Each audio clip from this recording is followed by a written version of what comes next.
Ya Boy, hari ini kita ada di kebun tanggal 21 Juni 2024. Kita lagi lihat-lihat di sini. Kebetulan ini ada Mas Sigit, terus ada Pak Garis sama Pak Yohan. Ini Pak Yohan lagi ngomel ini. Pak Yohan kenapa ngomel-ngomel Pak Yohan? Katanya ini kurang lebar ya daunnya Pak Yohan ya? Karena kita lambat kasih set end kali ya. Set end ide. Mungkin Pak Garis apa nih ya masalahnya? Air kurang sedikit ya atau gimana? Apa penyiramannya kurang seragam atau per pohon itu per pokok itu mungkin kebutuhan airnya beda-beda. Oh ya, tentu kalau kebutuhan air kan dari ininya Pak, besarnya kanopi kan bisa beda. Cuman terakhir kami kesini kan berapa minggu lalu ya atau berapa bulan lalu, kondisinya lebih fresh waktu itu Pak. Mungkin karena kata Bapak sekarang kan udah jarang hujan, terus kemudian suplai air juga mungkin agak kurang ya. Mungkin airnya perlu dijaga aja Pak, karena kelihatan dari pucuk kemudian ada beberapa daun itu agak turun ya, agak layu, nggak mekar seperti itu. Nah, ini Pak Agung dari Netafim gimana tanggapannya kalau masalah air nih? Oke, memang cukup challenging ya Pak sekarang nih soal air nih. Hari ini sebenarnya di RB Farm ini instalasi air sudah terpasang. Cuma kita nanti mau make sure bahwa flow rate atau debit air per pohon yang ada ini kita mau make sure supaya tingkat keseragamannya lebih tinggi. Jadi hari ini mungkin ada perbedaan di pressure di tiap-tiap sprinkler, jadi flow rate yang keluar, debit air yang keluar di tiap pokok itu agak berbeda. Sehingga kita bisa lihat faktor pembatas yang paling kelihatan di sini itu di air. Jadi tingkat keseragamannya ini makin ke bawah mungkin harusnya makin seragam, cuman karena ada sedikit problem, kita mau coba bantu di sini. Nanti kita pastikan bahwa setiap titik sprinkler tiap pokok mempunyai debit air yang sama. Jadi begini Boy, pressure dari maksudnya Pak Agung itu kan pohonnya ada yang besar ada yang kecil. Nanti untuk seragamnya nanti disesuaikan dengan kebutuhan pohon ya. Atau apa dia langsung keluarnya sama semua tiap pohon? Kita akan seragamkan dari sisi flow rate dulu Pak.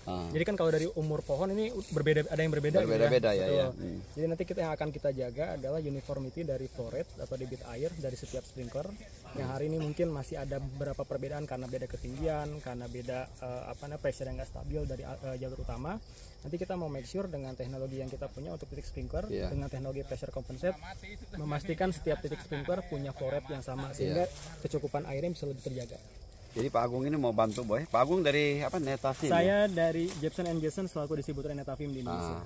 Jadi ini satu sistem atau cara yang modern Boy. Sudah banyak membantu perkebunan modern. Ya mudah-mudahan Pak Agung ke depan kita bisa pasang di sini.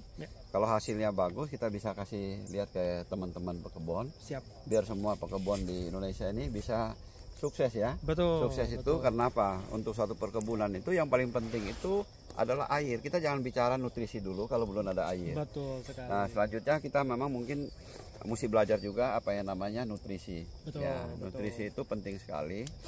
Nah dengan sistem pengairan yang modern, kita cara aplikasi nutrisi itu ada beberapa cara Boy. Betul. Bisa kita melalui fertigation. Betul. Waktu airnya mengalir kita berikan nutrisinya, atau juga kita bisa langsung tabur di area bawah kanopinya ini. Ya. Betul. Nah, pengalamannya Pak Agung untuk di daerah-daerah yang sudah maju, mungkin di Malaysia itu mereka kebanyakan sistem tabur atau fertigation melalui air. Oke, sebenarnya itu ada beberapa studi yang mereka lakukan ya Pak. Jadi Bapak tadi sudah sempat mention vertigasi.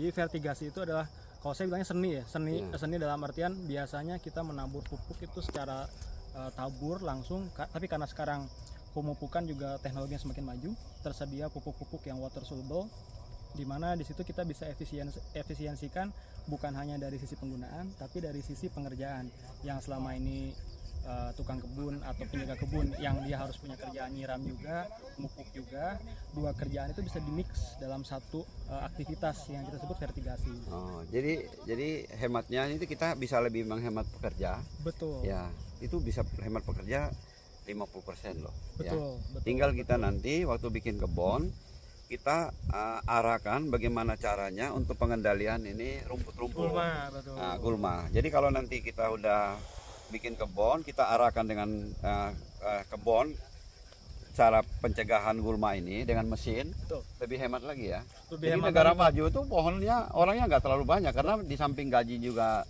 selerinya mahal. Betul. Ya, jadi mereka mungkin sudah pikirkan bagaimana irigasinya, Betul. bagaimana caranya untuk pemeliharaan kebun gitu ya. Betul, Ya. betul. Jadi kebanyakan mereka fertigation pakai sistem Jadi pemupukan ya. betul, mereka vertigasi. Jadi delivery system ini ada dua jenis yang paling common, Pak. Pertama menggunakan micro sprinkler yang hari ini sudah dipakai di RB Farm. Yang kedua itu menggunakan drip irigasi. Dia ada drip irigasinya surface di atas tanah. Ada juga mungkin saya sempat lihat yang di Filipina itu mereka sudah pakai yang subsurface. Jadi ketika awal tanam dia pasang lateral drip irigasi di area tanam melingkar. Nanti ketika ada penambahan tanah dia akan menjadi posisi di dalam terkubur. Jadi seiring dengan tanaman naik dia akan terkubur dan dia akan tetap terjaga untuk kebutuhan airnya tapi melalui dalam tanah. Jadi mengurangi efek evaporasi dari tanah. Jadi dia tidak terlalu banyak yang menguap sehingga meningkatkan efisiensi penggunaan dari air ya. pupuk yang kita inputkan Kalau ke dalam dipupuk tanaman. secara fertigation kan jadi nggak banyak yang menguap ya. Betul. Oke. Betul. Jadi ini untuk pekebun-kebun menengah dan ke atas betul. diusahakan pakai sistem yang namanya fertigation. Betul. Selain efisiensi orang, efisiensi pupuk dan juga pengendalian kapan kita memberikan pupuk karena kita bisa memberikan pupuk kapan aja. Betul. Ya, betul. pemberian pupuk itu yang lebih sering itu lebih bagus dibandingin yang 3 bulan sekali. Betul sekali. Jadi 3 bulan sekali, mungkin 1 bulan sekali lebih baik dari 3 bulan sekali. Mungkin seminggu sekali lebih baik dari 1 Sebetulnya bulan. seperti itu. Ya. Kalau yang saya lihat di luar negeri itu kan kebanyakan mereka udah bikin program seminggu sekali, ada yang bahkan 3 hari. Ada. Jadi mereka itu sudah bisa di-adjust, Pak, untuk jadi kebutuhan pupuk total setiap fase tanam itu sudah ada kalkulasinya. Kalkulasinya seperti yang itu tabel itu ya. Betul, sudah ada Ya. kalkulasinya dan untuk penerapannya atau pengaplikasiannya itu bisa disesuaikan kapanpun Bapak nyiram, Bapak bisa lakukan pemupukan. Jadi ketika Bapak lihat defisiensi hara di tanaman, Bapak nggak harus nyuruh orang buat bawa pupuk tabur di situ. Ya. Tapi Bapak cukup lakukan di controller, Bapak cukup atur schedule pengairan, Bapak larutkan pupuknya, Bapak langsung bisa lakukan pemupukan. Kalau saya lihat apa namanya itu apa yang untuk yang kecil itu untuk suplai bibit apa? Dusas apa? Dosatron. Dusastron. Dosatron itu salah satu ya, salah satu mixer yang dia tuh bentuknya tuh adalah mixer untuk melarutkan pupuk dan mendorong pupuk dicampur dengan air. Betul. Jadi bisa dikontrol berapa dosis yang kita inginkan gitu ya. Di Dosatron bisa secara manual. Secara manual. Secara manual ya. Betul, secara manual karena pelarutannya timing pelarutannya itu diatur secara kasat mata. Ada juga menggunakan controller yang lebih bagus, lebih canggih. canggih. Nah, kita mau pakai yang itu nanti. Bapak tinggal atur schedule-nya, Bapak tinggal atur ppm pupuk yang akan digunakan, Bapak tinggal pencet, nanti langsung dia teraplikasi. Kita rencana pakai yang itu nanti. Betul, Oke. betul. Jadi kita coba, mudah-mudahan apa yang kita lakukan di sini bisa berhasil. Mungkin kalau kita berhasil bisa memiliki contoh yang betul. Ya, tapi jadi ini percobaan sebenarnya yang bagus, apa yang Pak Agung lakukan ini sudah di negara-negara maju sudah berhasil. sudah banyak, betul Pak. Ya, betul, tinggal kita coba terapkan di sini bagaimana. Ya kita lihat pohon ini, kita lihat ini pohon-pohon yang mengganggu. Oh, ini gergaji, ini pakai gergaji kecil kan. Luar biasa gergaji kecil kan tenaganya kuat. Gergaji kecil ya. Jadi pohon ini pakai gergaji yang kecil ini, mereka udah sampai sana. Sep, mana gergajinya lihat. Waduh, pohon besar begini yuk gergaji pakai apa?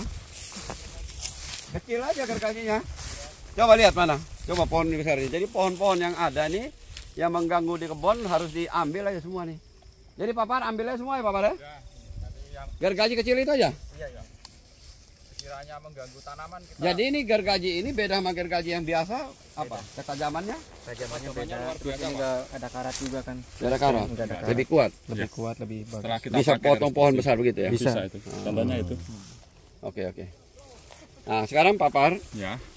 kita lihat kan ada yang kuning boy. Yang kuning ini menurutnya Pak Agung ini mungkin suplai air salah satunya kan kita di sini kan kendalanya di musim panas. Ya. Ini udah ada 1,5 bulan berapa kali hujan? 1,5 bulan ya? Atau 2 bulan belakangan Hujan ini? baru kemarin itu mau lebaran hujan. Ya berarti 2 kali ya? 2 kali 3 kali ya. 3 kali ya?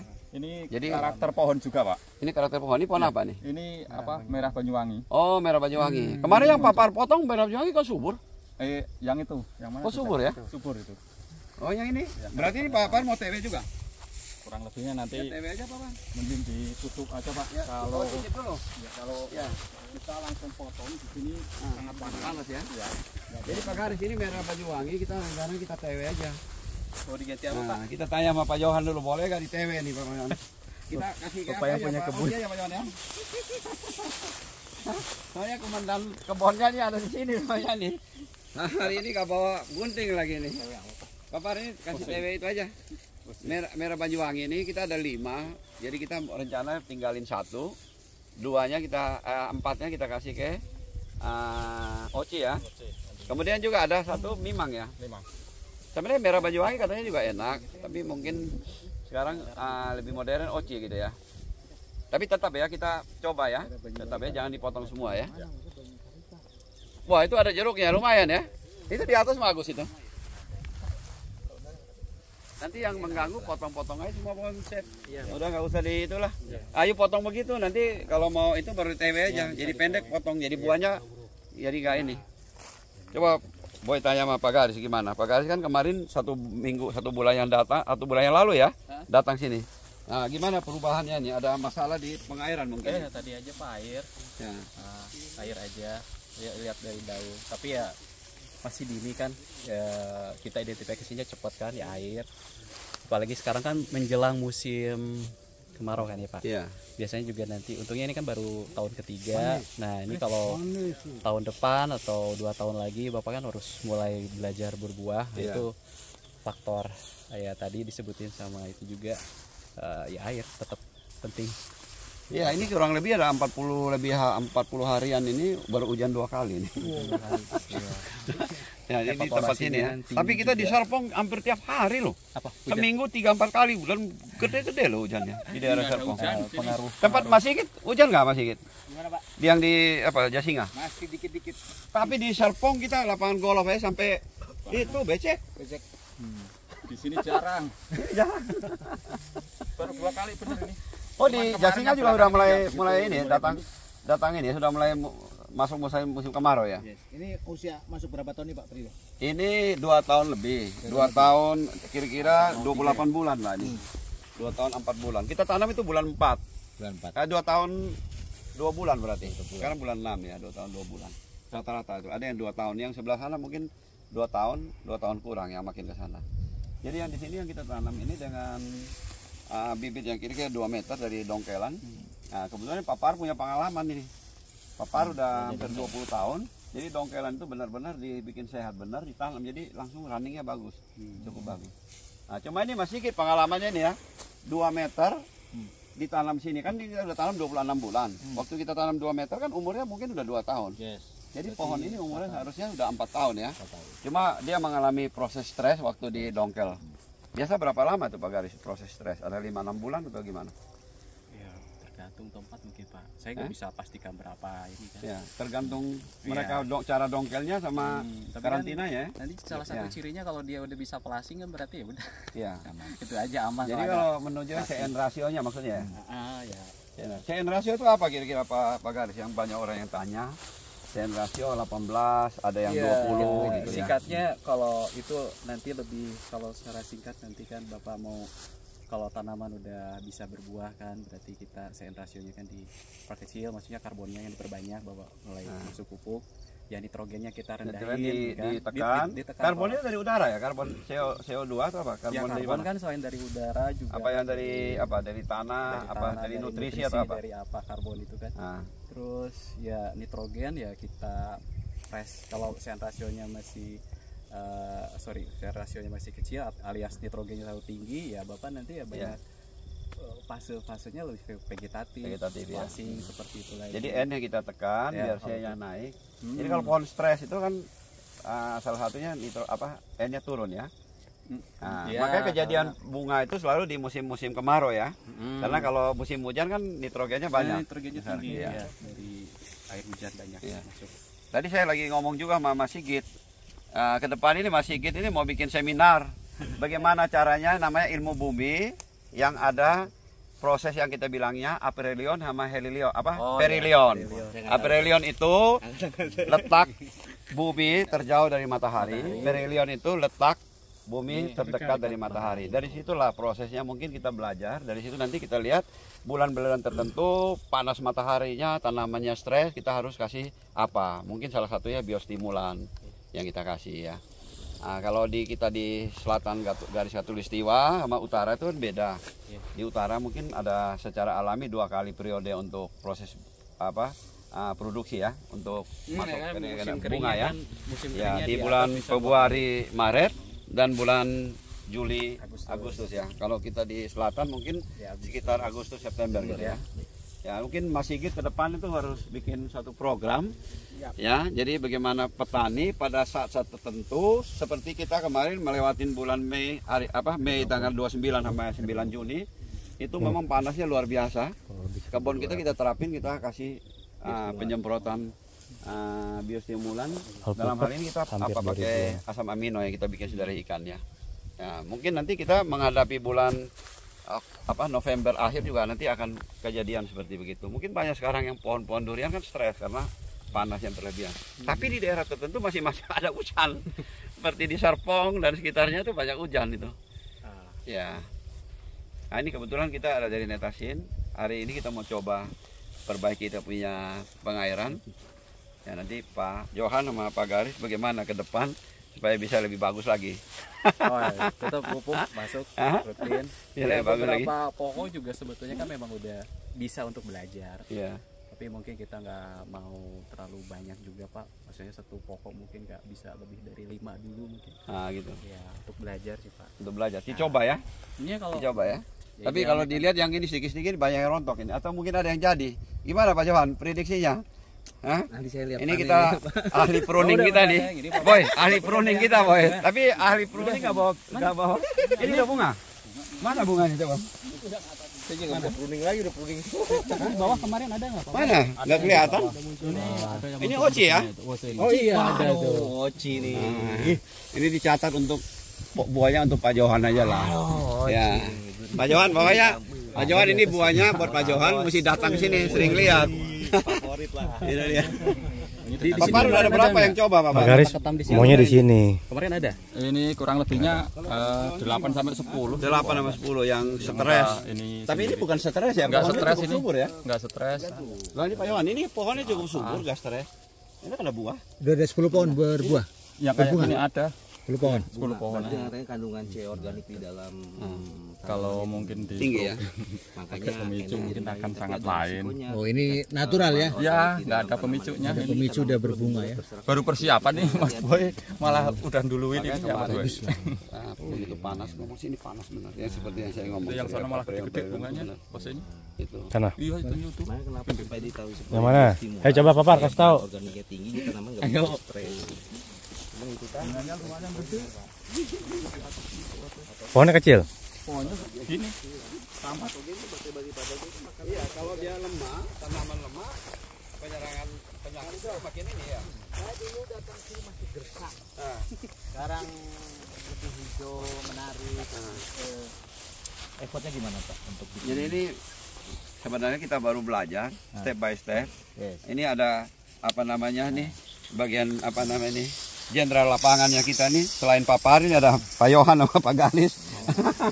Setelah Pak Catur datang ke sini, kita rubah sedikit nutrisi bagaimana supaya mempercepat pertumbuhan. Tapi kita di sini juga bukan pertumbuhannya kita batasin terutama untuk poci. Karena kemarin angin di bulan Pak Par di bulan 2-3 banyak yang tumbang ya. Karena ke satu pohon, terutama oci kalau pertumbuhannya terlalu cepat, itu nanti resiko di angin. Pohonnya ini batangnya tuh getas ya Pak Bar ya. Jadi kita belakangan saya juga dapat masukan untuk khusus untuk pohon-pohon yang pertumbuhannya cepat dan batangnya itu masih lunak, pertumbuhannya kalau bisa jangan digeber gitu. Ya, mungkin kalau bawor kan oke, nggak ada masalah Pak Bar ya. Musangking nggak apa-apa ya. Enggak apa OC teman OC Khusus ini oci ya. sangat rapuh. Ya, ini sebenarnya masukan juga untuk kita. Tapi kalau dimasuk di angin banyak gitu, kita langsung program pruningnya kita jalanin. Itu banyak yang patah sini, berapa banyak? Kalau sini itu banyak yang di sebelah sini kan. Yang di atas patah berapa tuh? Banyak. Banyak ada 3 atau 4 itu. Ya kemarin bulan 3 bulan 4 ya, ada angin ya. Kalau terlalu berat yang enggak ini ranting-rantingnya Iya. pasti banyak yang patah. Memang kalau nutrisi yang kita terapin yang dari masukan dari grup Merauke, Pak Catur, Pak Garis sama Pak Yohan ini itu kayak bayam pertumbuhannya berat. Tapi kita selalu ya Pak Sigit, kalau kita bikin plot kita selalu berdiri di pohon yang nggak subur.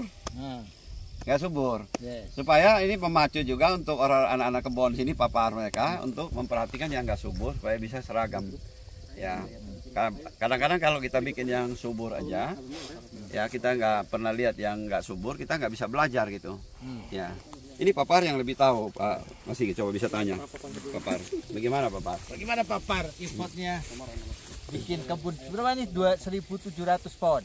Nah, kita pakai Itu SOP Pak. yang benar jalani. Yang terutama itu air harus mencukupi.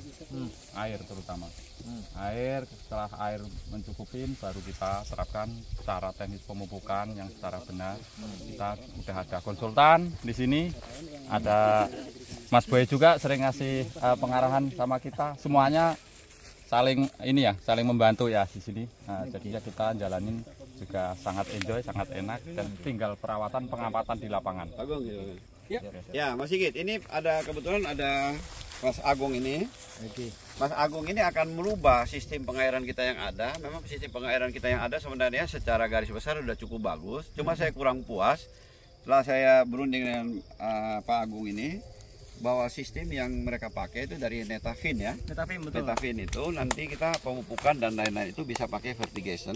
Pilihan ya vertigation itu maksudnya kita alirin waktu kita penyiraman sekalian pupuk. Nah, jadi ini pemupukan kita bisa rencanakan mungkin per 1 minggu, per 2 minggu, atau per 3 hari, per apa. Kita masukin nutrisi ini sesuai kebutuhan. Kita lihat tadi saya sudah ngobrol sama Mas Sigit juga. Kita juga harus pelajari yang namanya ilmu bumi. Yang ada perihelion, aperion. Memang ini jadi rumit sebenarnya pemikiran, tapi ini kita harus belajar. Ya.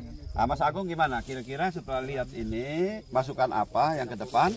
Mudah-mudahan Mas Agung nanti satu waktu sama-sama Mas Sigit bisa terjun sama-sama dengan pekebun yang lain, membawa pengairan, jadi bisa jelasin bagaimana pentingnya pengairan. Karena pengairan ini adalah intinya, tanpa pengairan mau nutrisi apapun agak sedikit susah ya. Coba mungkin bisa bantu jelasin teman-teman supaya bisa lebih strong lagi nanti berkebun untuk kemudian hari. Saya mungkin lebih masuk ke secara spesifik ke teknik irigasinya Pak ya. Jadi kita masuk ke sebuah seni, kalau saya bilang mungkin seni delivery system. Jadi kita ngangkut air dari water source, dari tempat yang ada air ke area yang kita butuhkan untuk pertumbuhan tanaman. Jadi kita ngeliat hari ini di RB instalasi delivery system sudah ada sebetulnya.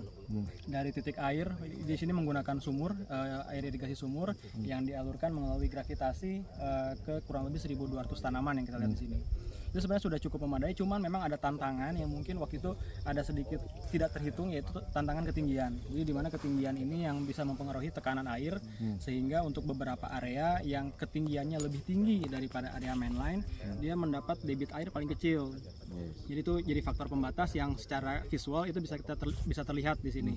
Nanti kita harapannya ke depannya kita akan coba bantu untuk upgrade sistemnya, di mana upgrade sistem ini mencakup ke penambahan air valve. Air valve itu dia di sini juga ada case bahwa angin itu masuk ke pipa utama, sehingga nanti ketika kita buka valve untuk sprinkler, debit air berkurang karena ada konten angin di situ yang tidak terbuang. Jadi dia perlu waktu untuk mengeluarkan angin baru airnya bisa keluar maksimal. Nah, nanti kita tambahkan teknologi di situ air valve. Jadi nanti ketika buka valve, angin akan keluar secara otomatis, tapi debit air akan maksimal terairi di sini. Terus tadi Pak Rido mention soal pemupukan. Pemupukan ini merupakan salah satu kemajuan di pertanian ya. Pupuk-pupuk sekarang makin maju, makin banyak yang water soluble tersedia, larut dalam air dan dalam bentuk tersedia, di mana itu mempermudah pengaplikasian. Biasanya sebelumnya kita nyuruh orang buat mupuk, ambil pupuk manual, diangkut, digotong, masuk ke sela-sela seperti ini, itu kan effort dan juga cost untuk bayar orang. Tapi kedepannya ketika sistem vertigasi dengan ada sistem filtrasi, ada sistem pendorong, itu kita bisa maksimalkan langsung ketika penyiraman tanaman, pemupukan juga dilakukan, dan dosisnya kita bisa adjust sesuai dengan kebutuhan tanaman. Jadi nanti ketika di pengamatan lahan ada kelihatan ada defisiensi hara atau ada problem yang relate dengan pemupukan, itu bisa langsung di-adjust di kita sebutnya main controller. Di main controller itu nanti dia akan bisa mengatur, men-setting, oke, hari ini mungkin kita perlu pemupukan, kita bisa masukkan pupuknya dan nanti itu akan disalurkan, diinjek langsung dari sumber air, kemudian sumber pupuk masuk ke dalam pipa utama dan akhirnya masuk ke lateral-lateral per pokok tanaman disalurkan melalui emitter. Ini salah teknik yang paling common itu ada melalui micro sprinkler yang hari ini ada di RB Farm, ada juga melalui drip irigasi. Kalau drip dia pipa lateralnya itu dibuat melingkar, kalau dia sebenarnya 20-30% lebih efisien dari sisi penggunaan air. Tapi di beberapa area lebih kecocokan lahannya ya. Kita lihat di RB Farm ini udah pas menggunakan micro sprinkler. Tapi mungkin itu yang kita upgrade adalah gimana caranya kita make sure setiap pokok tanaman mempunyai debit air yang sama, at least untuk menjaga keseragaman dari sisi inputnya. Debitnya berapa Mas kalau untuk satu Nanti akan kita pasang itu jadi 110 per liter. Per jam? Per jam. 110 liter per jam. Iya. Oke. Working pressure-nya atau pressure yang bisa digunakan itu 1 sampai 2 bar. Jadi dia akan, dan mungkin teknologi yang spesifiknya yang hari ini mungkin belum ada di RB, sprinklernya itu belum menggunakan pressure compensate. Jadi pressure compensate ini bisa menjaga debit atau flow air di setiap titik emitter. Jadi kalau hari ini emitter ini karena tidak ada pressure compensate atau kita bilangnya mini valve yang ada di sprinkler, jadi setiap beda ketinggian dia beda si debit airnya. Kalau nanti setelah menggunakan pressure compensate sprinkler, dia akan dijaga 99% sama debit air dari titik terendah sampai ke titik tertinggi. Dan nanti untuk kemudian mungkin kita upgrade ke area vertigasinya, bisa nanti digunakan tadi Bapak sudah sempat mention dosatron. Kalau di produk kita sebenarnya salah satu kalau kita menggunakan namanya produknya mixed red.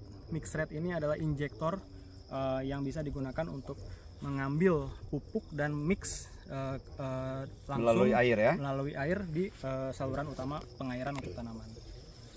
Ya, jadi sebenarnya Mas Sigit ya, kita lihat kalau dengan adanya Pak Agung, kita tambah satu lagi pengetahuan bagi teman-teman yang mau berkebun dengan skala menengah ke atas, menengah dan besar, untuk menghemat biaya, terutama untuk kebun ini kan tenaga kerja. Betul. Nah, perlahan-lahan kita harus lebih modern sedikit. Ya, kita pakai irigasi.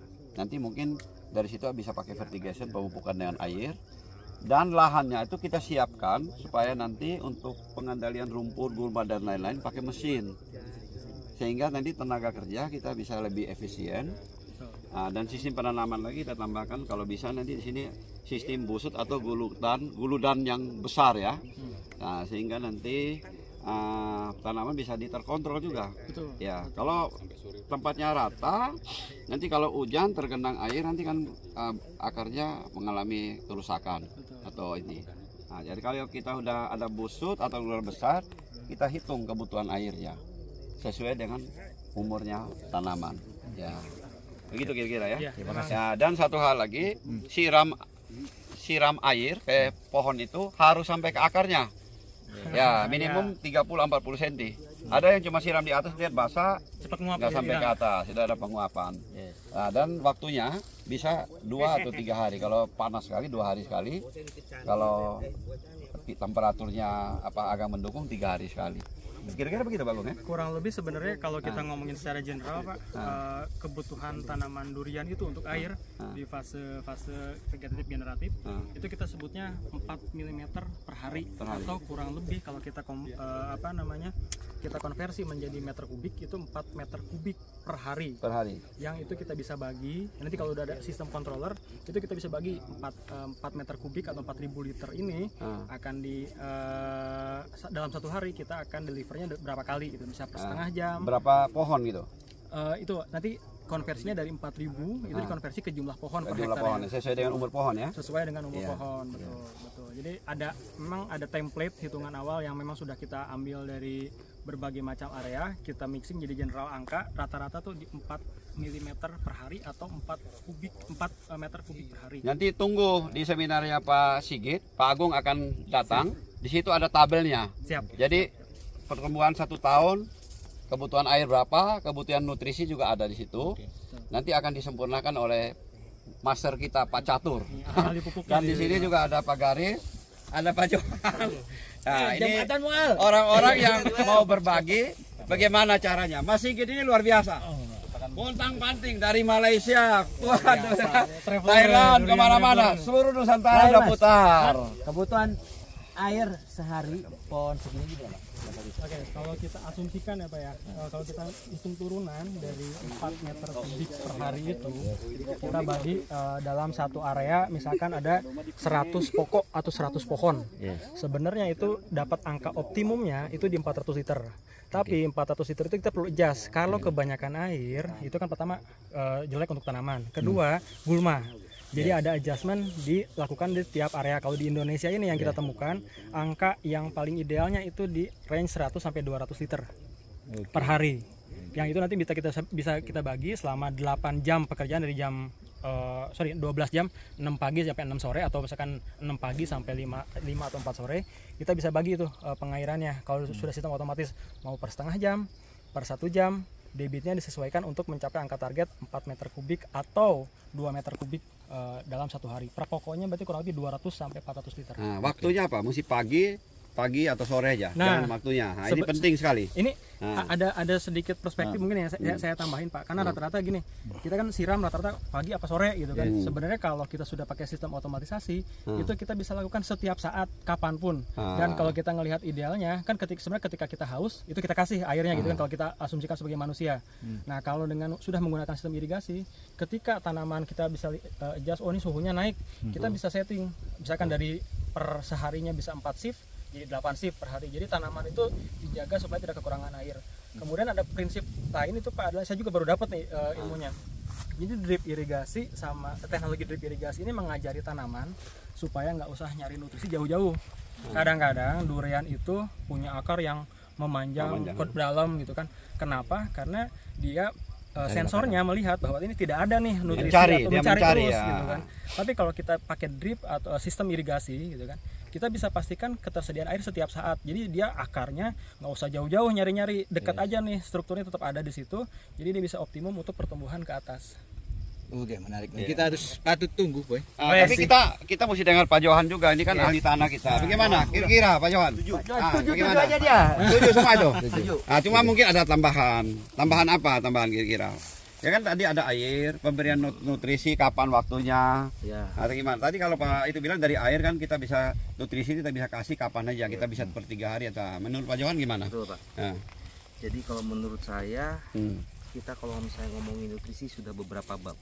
Nah, di sini udah beberapa bab ya. Tapi PR terbesarnya adalah di air. Karena gimana? Karena seperti yang kita lihat bahwa mau seperti apapun pola program perawatan kalau airnya kurang susah Pak. Iya kan? Karena seperti yang kita tahu bahwa durian itu gimana Pak ya? Dibilang pelit ya, sedikit pelit karena dari berbagai banyak bunga yang jadi itu yang hanya terjadi inisiasi atau perkawinan itu atau jadi mata ketam ya atau itu sekitar 4-6% saja dari ada sekian banyak itu. Nah, walaupun kita ini pakai polinasi buatan juga sama aja sama polinasi ya. Itu. Nah, makanya disitulah pentingnya peranan air. Salah satunya di luar nutrisi ya Pak ya. Kita ngomongin air dulu karena ini yang paling umum. Nah, jadi kalau misalnya tanamannya nanti bunganya banyak, sedangkan airnya kurang, nanti rontok. Kita mau mengejar 4-6% susah kan? Saat pembungaan itu air nggak boleh kurang gitu ya Pak Johan ya? Iya, oke. Itu susah. Gimana? Mau kalau misalnya kan nanti kalau misalnya mau kawin ternyata putiknya kering karena air, ya kering, rontok nggak jadi lagi Pak. Iya. Nah gitu. Jadinya begini Boy, ini pohon bisa subur Boy, ya. Kalau akarnya subur, akarnya subur kalau tanahnya subur. Tanahnya subur ini kita lihat ada beberapa variabel, terutama air, nutrisi dan lain-lain. Begitu Pak Johan ya? Ya Pak Agung ya? Betul. Ya, jadi kita investasi di tanah dulu. Ya, jadi pohon nanti bertumbuh dengan sendirinya gitu ya. Benar begitu ya? Betul. Ya, investasi tanah itu berarti area kita kasih air, pupuk mineralnya bagus, organik, terus anorganik bagus. Ya. Tapi waktu fase pembuahan, Pak Yohan, waktu fase pembuahan, ya perhitungan yang tepat itu adalah anorganik ya pupuknya. Supply, jadi kalau kita ngomongin organik sama anorganik, kita ngomongin yang tersedia apa, yang cepat tersedia apa, yang belum tersedia gitu Pak. Anorganik itu mostly lebih cepat tersedia. Tersedia ya. Jadi kalau kita mau mendapatkan hasil optimum, misalnya breednya 42, kita bisa hitung ya dengan kalium pemberian. Soalnya kalau di organik kita mesti rekap dulu berapa kandungannya. Jangan-jangan nanti nitrogennya banyak malah Malah beda ya. Ya. Betul. Ya, oke. Itu. Apa lagi Pak Jawan? Dan satu lagi. Jadi kenapa kita balik lagi ke air, Pak? Di kita ini kan masa apa tadi kalau kata Bapak itu masa pemuan, masa titik matahari terdekat dengan bumi kan. Itu perihelion namanya. Perihelion itu kan menandakan bahwa tanaman itu bisa berbunga kan, salah satunya itu. Ya. Nah, kemudian dia stres, kemudian dia mengeluarkan bunga segala macam. Nah, permasalahannya di daerah selatan ini kita itu pada waktu pembungaan, pembungaan, mata keram sampai pembesaran buah itu pada masa hujan. Nah, itu jadi masalah. Itu jadi masalah juga, Pak. Untuk yang di selatan ya? Iya, kita ini. Iya. Yang kita ini kan. Nah, permasalahannya Kalau di utara bagus dia mulai Februari Maret baru mulai bunga. Ya, pas lagi musim panas, kira-kira bulan Juni, Mei, Juni udah itu ya. Ngaruhnya dia matang ya. Iya, ngaruhnya ke ya kualitas buahnya itu sendiri gitu. Makanya pengaturan air itu harus betul-betul, Pak, di sini.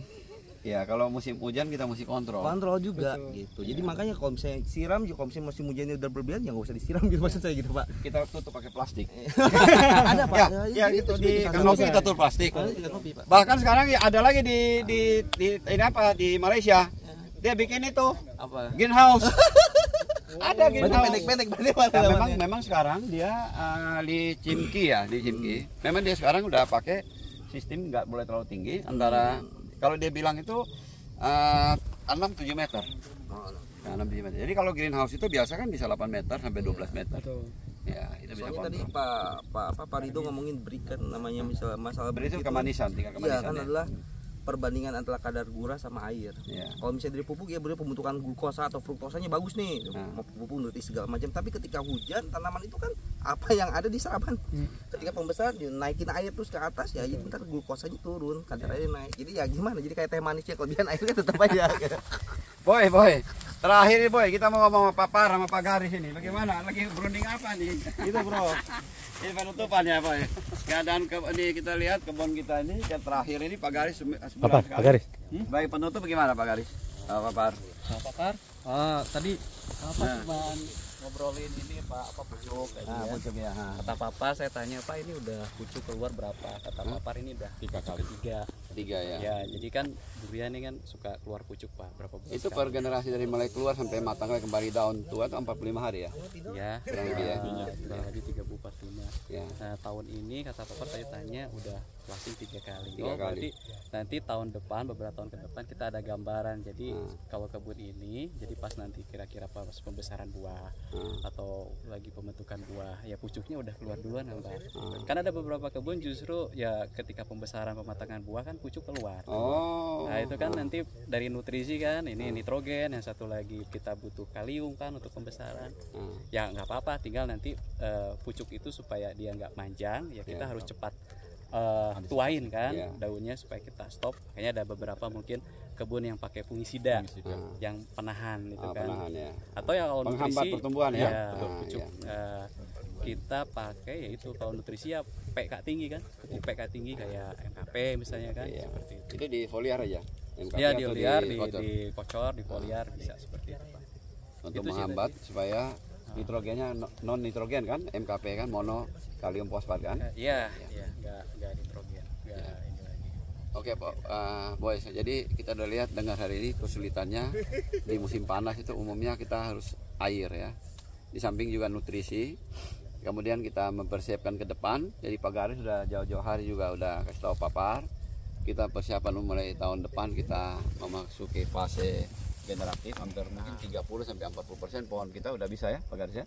Iya. Kira-kira 30-40% masuk fase generatif ya. Mudah-mudahan ke depan kita bisa menghasilkan buah yang bagus ya. Ya. Oke. Pak Garis, kita tutup Pak Garis. Iya, Bapak tutup saja. Pak Garis ya. Soalnya jadi yang kita ngobrol-ngobrol terutama Pak Yohan yang apa namanya hari ini tidak bawa gunting ya. Oke, apa yang kita bicarakan mudah-mudahan bisa berguna untuk teman-teman. Mohon maaf kalau ada salah kata. Semoga perdurian di Indonesia makin maju. Oke Pak Garis? Ya. Mantap. Ya. Pak Sami izin dulu ke Jumatan dulu. Jumatan dulu ya. Jumatan dulu. Habis ini kita makan ya.